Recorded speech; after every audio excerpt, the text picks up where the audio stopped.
number one. Energy. Ito ang number one, 06.7 Energy FM. Sa bahay, opisina, kotse, taxi, at jeep. What? Tricycle, FX, bus na masigip. O kaya? Palengke, internet, plaza, karinderya. Energy FM, nagbibigay saya. Huwag mong sabihin radyo, sabihin mo Number one. Energy. Pangga, energy kaibigan mo. Pangga, energy ang numero uno. Agad tumalo na at isigaw mo. Same, pero iba. Huwag mong sabihin radyo, sabihin mo Energy.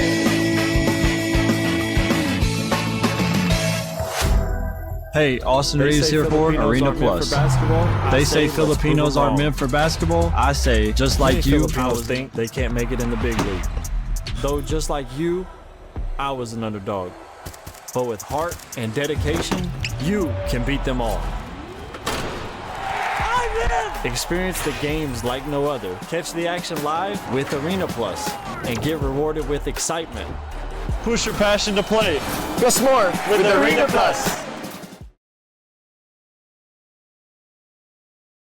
PH sa Arena Plus, astig sa sports. Gaming is for 21 years old and above only. Keep it fun, game responsibly. Chika sa Arena!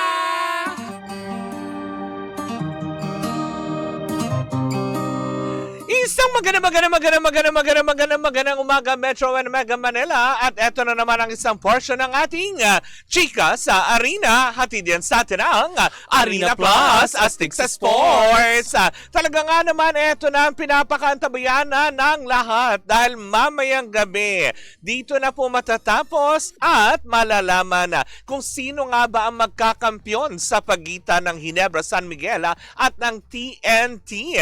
Kung saan nga naman last Wednesday ang inakala ng lahat na makukuha at masusungkit ng Barangay Ginebra team ang titulong kampyonato. Subalit tarpot sa makatuwid ay mukhang natalo pa sila ng TNT by 4 points sa score na 87 against 83 ng Barangay Ginebra. Marami nga medyo nadismaya na parang tipong ay laro na nga nilaro pa din para umabot ng Game 7.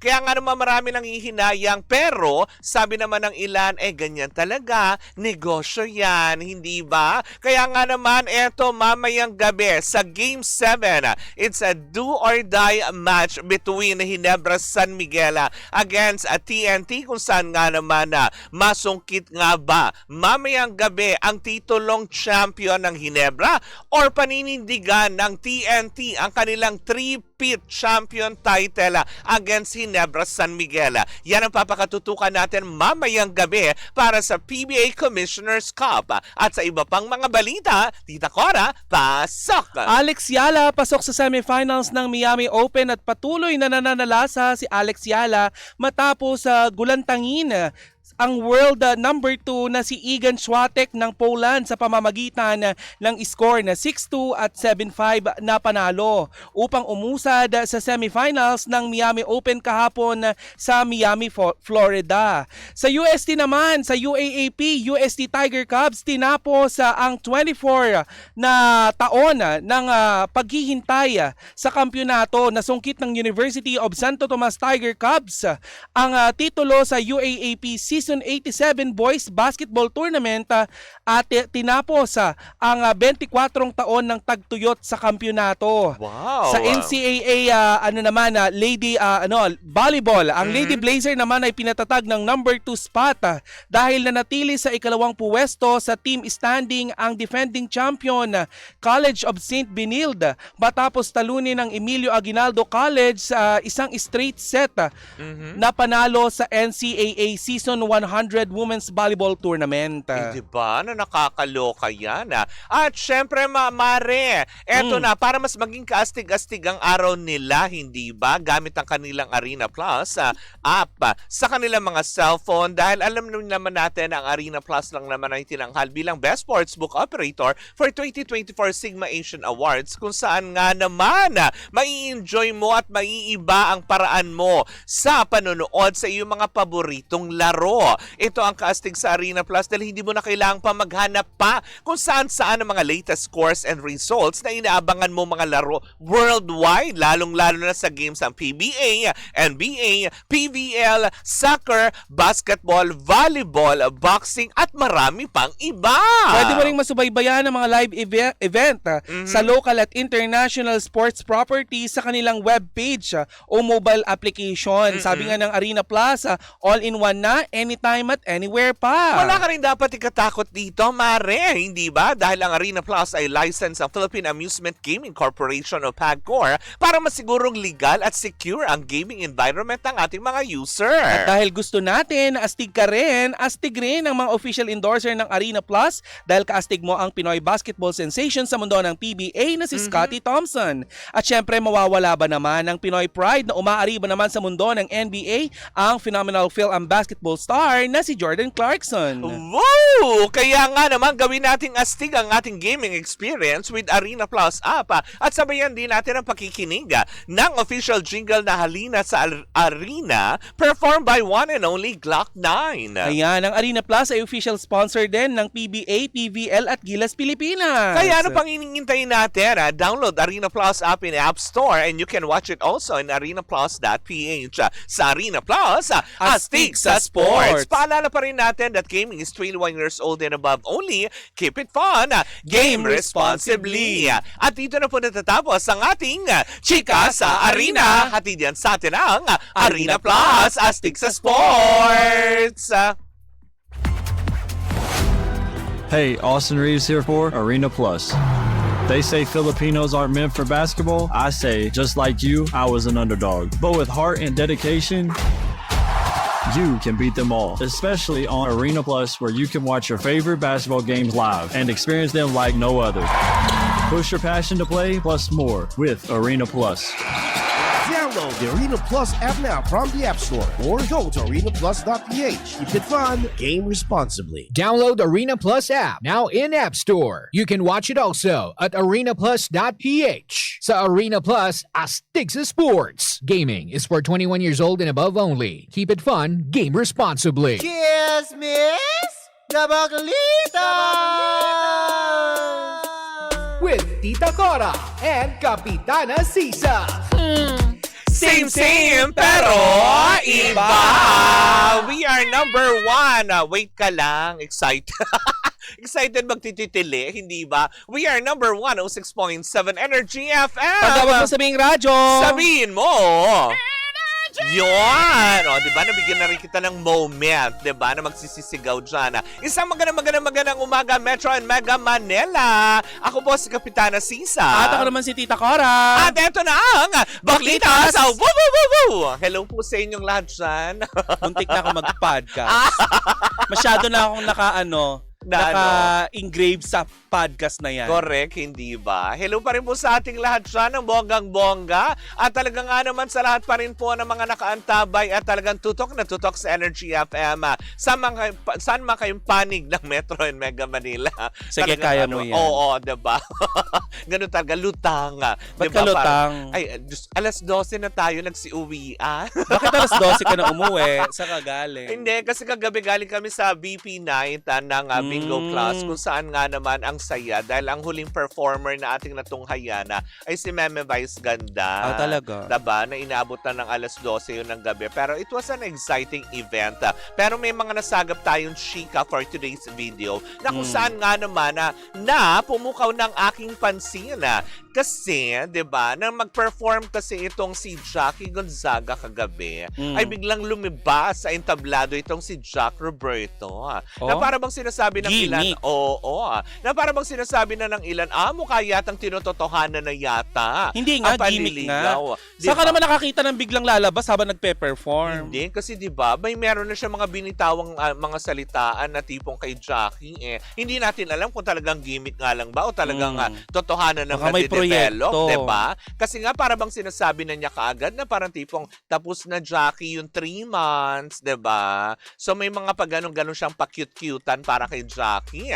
Na kung saan nga naman parang medyo na-confuse sa mga utawnes na parang tipong So ibig sabihin, naka-move on ka na sa breakup ninyo ni Barbie Forteza. Ilang years sila ni Barbie? 11 ba? Parang ano? 7 years. Diba? Hindi ganun kadaling kalimutan yun, no? Diba? Napatas parang may Jackie Gonzaga. Tapos may mga parang pa-tweetams pa sila na message on stage na tipo. Kagabi? Nagme-message ako, sabi hindi ka na sumasagot. May mga pag-ganon. Kaya parang tipong malalaman mo talaga na, Showbiz! talaga ba? Ay, nako! May pagsagot-sagot na mga ganyang Walang ganun sa aspeto. personal na buhay! Diba? Hindi kailanman bumida yun sa Oo. BL series, mga ganun. Diba nga? Kasi nga naman, diba? Kung talaga nga naman, kasi diba 7 years is 7 years. Sabi nga ng mga karamihan, diba? Ano na lang mararamdaman ni Barbie Fortesa kung napapanood niya yun? O, hindi, magiging happy na siya. Kasi sasabihin niya, happy naman na ako.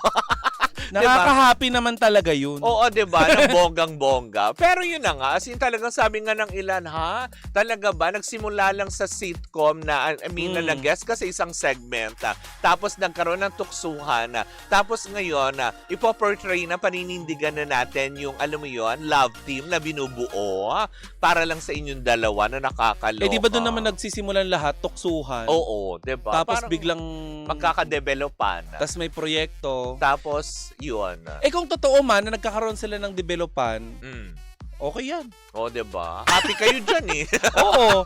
Pero kasi, ganun lang kasimple, ganun kadaling kausap. Oo. Okay yan. hindi kasi parang ang cringe lang ng ang cringy lang ng pakiramdam na magbabatuhan pa kayo ng ganong linya Oo, diba? Tapos sa stage. Tapos sa stage. nasa 1,000 katao kayo, diba? Na parang tipong hindi ba dapat kung talagang meron at totoo man yan totoong nanliligaw or totohanan na niya mag-move on.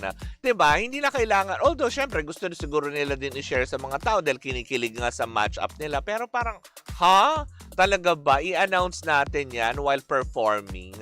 Diba? Na nakakaloka. Kaya tuloy sa medyo yung mga tao na tipong, totoo ba ito? Talaga nga naman? Or baka kasi alam mo yun, dahil party ka na ng showtime, no minsan nag-guest ka na, kaya kailangan lang talagang, alam mo yun, sumakay ka sa gimmick, ganun ba yun?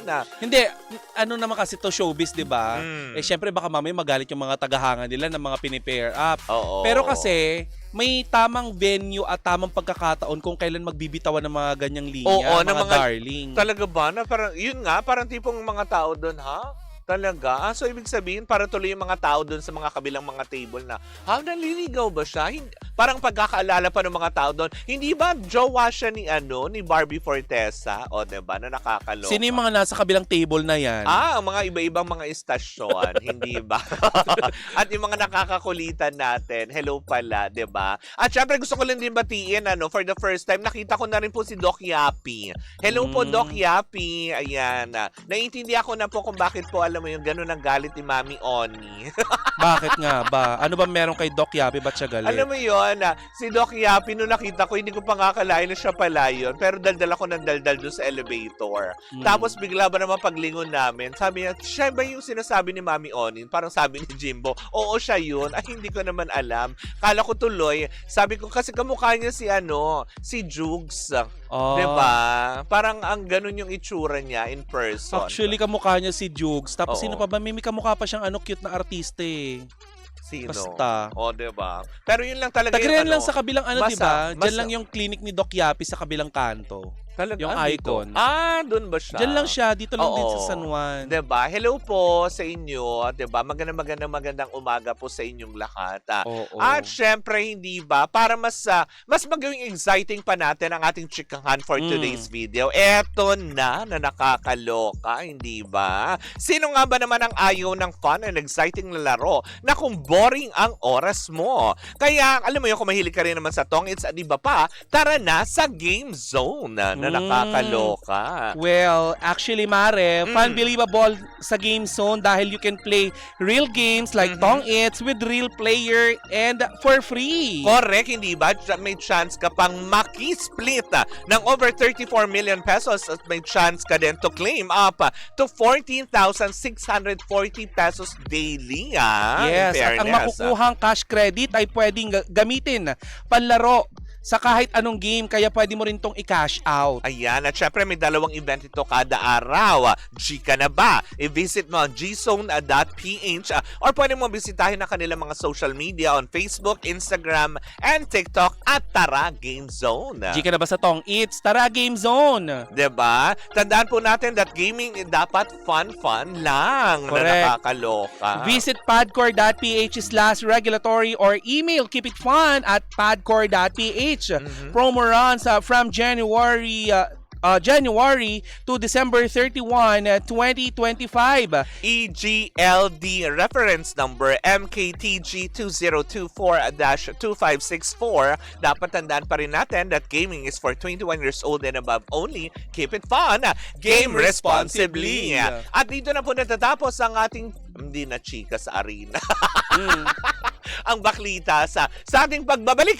Isang umatigabong chikahan na naman ang daladala ng dalawang bakla. Muli po ako po si Kapitana Sisa. At ako naman si Tita Cora. And we are still same pero iba. Tuloy-tuloy pa rin po ang ating tugtugan. Syempre dito po lamang yan sa number 106.7 Energy FM. Pag mo sabihing radyo. Sabihin mo!